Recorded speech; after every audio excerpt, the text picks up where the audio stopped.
Do you ever wonder what happens when you fall asleep and drift off to sleep into those dreams? When you dream, what do those dreams really mean, and what can they tell us about our lives, our fears, and our goals? Author and psychologist Dr. Gail Gross is here to help us decode some of our dreams and offer some insight into what's behind them. Welcome to the show, Dr. Gross. Thank you for having me. This is so interesting, and I know you have a very academic background, but also a background as an author. We'll get into the books in just a moment, but a lot of folks may wonder, okay, I have this recurring nightmare, perhaps. Right, I'm going to move over here so I can see you a little bit. Of course.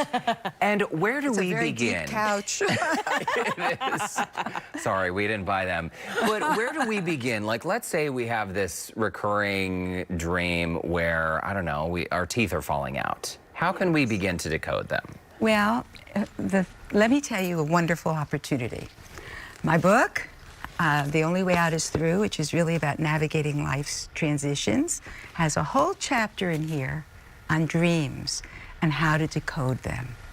And what we know about dreams, and this is a gift to you, Derek. So oh my gosh. He's just going to read it to me later. I'm going to read it to Lauren. Before I go to sleep. It just went into paperback this October because it sold so well. It's wonderful. So I think you'll really like it. Well, congratulations. And what we know about dreams is that the unconscious, who we really are, is trying to talk to us all the time. Every second of every day, the unconscious is trying to reach us. But we're living our life. We're eating and sleeping and doing talk show hosting and the things being at the market and all the things that we do. And so we're distracted from our unconscious unless we meditate or keep a dream journal, which accesses our unconscious and gives us the symbolic language that is really archetypal and collective that the unconscious uses to reach us. And what does the unconscious know? Everything. It knows what was, what is to be, and what you're doing right now. Not only that, but every dream offers you a problem-solving issue and has the key to the solving of that problem in the dream. So how do we unlock these symbols, these archetypal symbols? Because they're collective, whether you live in China, whether you live in Africa, whether you live in Europe or here in the United States, all the symbols are the same. The language of the unconscious is a collective language. And Carl Jung, as well as Freud, talked quite a bit about this. So to learn the language is to be able to I love your phrase, Derek. Decode. I've never heard that before, Yeah. but it's great. Well, and Lauren and I were chatting upstairs earlier, and you brought up a really good point about how, I mean, essentially you asked the question, Lauren. This is what we were discussing. Are things that happen in your everyday. So say you watch a movie late at night. Is that playing a role when you go to sleep in what you dream about? See, I'm so glad you're enthusiastic, and your questions are great. Oh, good. That's a great question. It was happening to both of us. Or spicy food. There are all these theories. That's a perfect segue. It's a perfect question because there are many kinds of dreams. There's the kind of dream where you have a fight with your fellow or your girl or your significant other, and suddenly you have a dream about working it out or fighting it out or whatever. Something you had spicy and bad to eat the night before, and it comes back and you're not very happy about it in your dream. So there are those kinds of dreams. There are problems at work kinds of dreams. There are precognitive dreams that have been statistically documented now. So we do know that there is this collective information that we all get at night because when we sleep, our defenses drop, and therefore we're open to this collective information. But when we wake up in the morning, we forget them. And there's a chemical reason why we forget what we dream about. But nevertheless, there are all these different kinds of dreams, but the most important kind of dream is when your unconscious wants to tell you about you and what you need to know about you and how to deal with it. Whether your significant other and you are headed in the wrong direction or whatever's in your dream, for you in particular, your dream will tell you how to deal with it. Because the unconscious, who you really are, 99% of who you are is the unconscious. It organizes us, even this conversation, to bring us to consciousness. That's the job of the unconscious. So at the end of the day, to be able to have that conversation is to understand what we need to do, where we're going, and how to deal with it for the best for us, the best way for us. Okay, we still have a million questions for yes. you, but we got to get in a quick commercial break. Dr. Gross will stick around and tackle some of our viewers' recurring dreams right after this. And we are back with psychologist and family child development expert and author Dr. Gail Gross, also PhD in education, second PhD in psychology, 40 years of experience as an educator.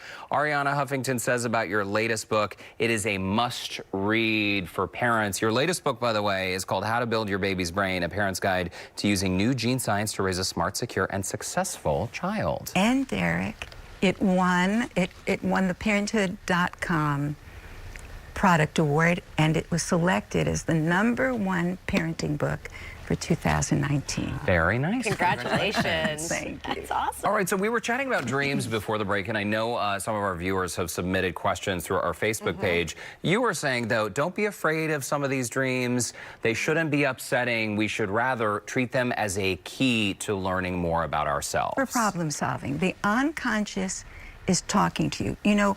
We all have this thing called the ego, and we all think that's who we are, the ego. But actually, the unconscious created the ego.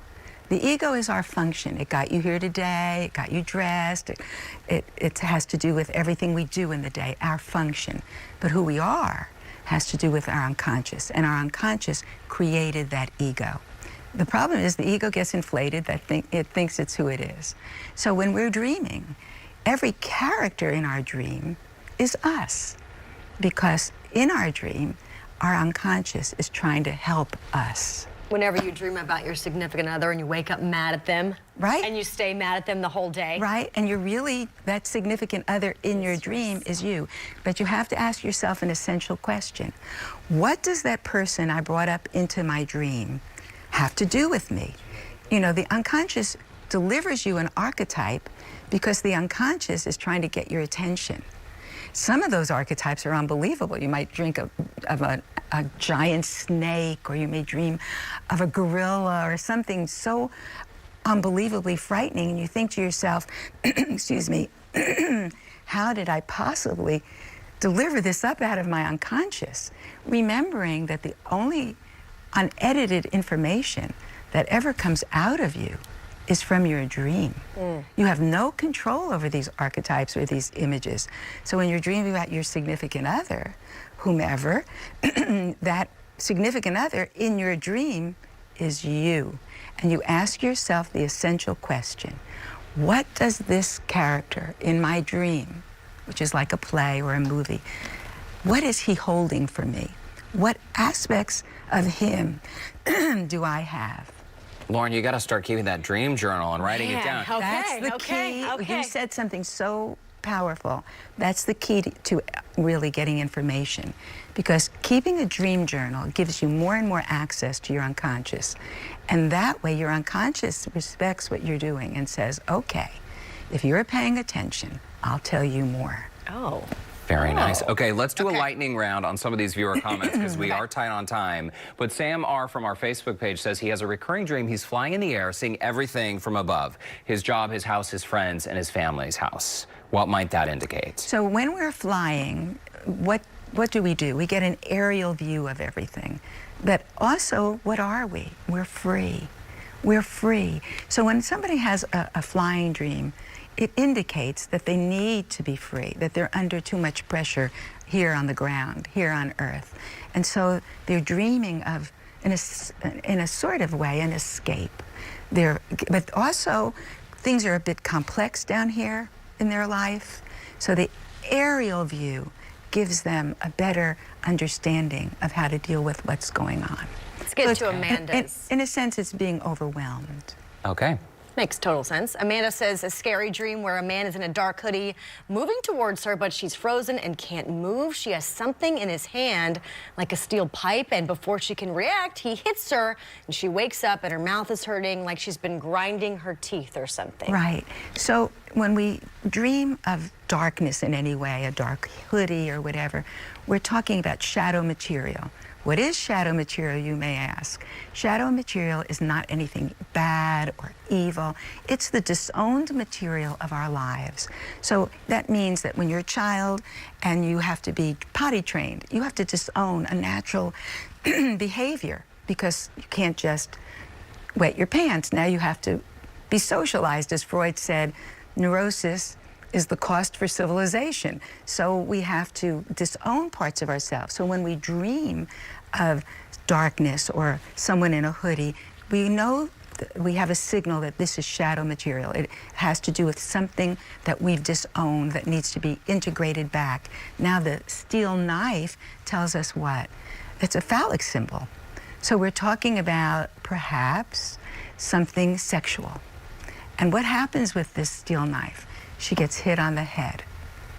So what is our head? Our thinking, our processing.